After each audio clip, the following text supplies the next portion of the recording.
The flight was ready. Passengers were in their seats, and the captain secretly poured the first vodka into his juice. He glanced around. No one had noticed. He poured in the second bottle and downed the entire juice in a single gulp. The chief flight attendant caught the scent of alcohol, but she knew. This captain had done this before. The only person with clear fear in his eyes was the first officer. It was his first day with this captain, and his face said it all. What was he in for today? A short while later, the captain passed out, leaving the first officer in full control of the plane.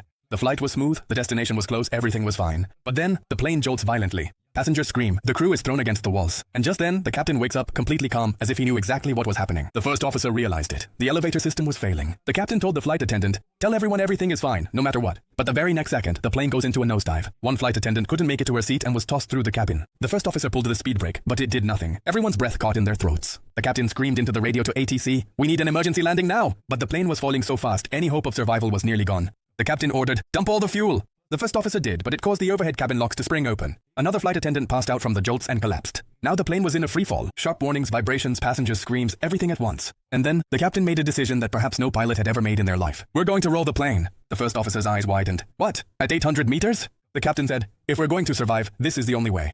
And then quietly added, "Give my son my last message." The plane began to bank. Passengers clung to each other. Some started crying in panic. And in the next moment, the plane was completely upside down. The unconscious flight attendant fell onto the ceiling. A small child was thrown from his seat. A flight attendant risked her life to catch him and strapped him tightly into a seat. After the roll, the plane stops falling for a few seconds. But another danger emerges. The engines start to shut down. The fuel was gone and one engine was on fire. Now the plane was just gliding. Without power, without hope. Suddenly, an open field appears below, with a church in it. The captain tried his best to turn the plane, but the wing crashed right into the church.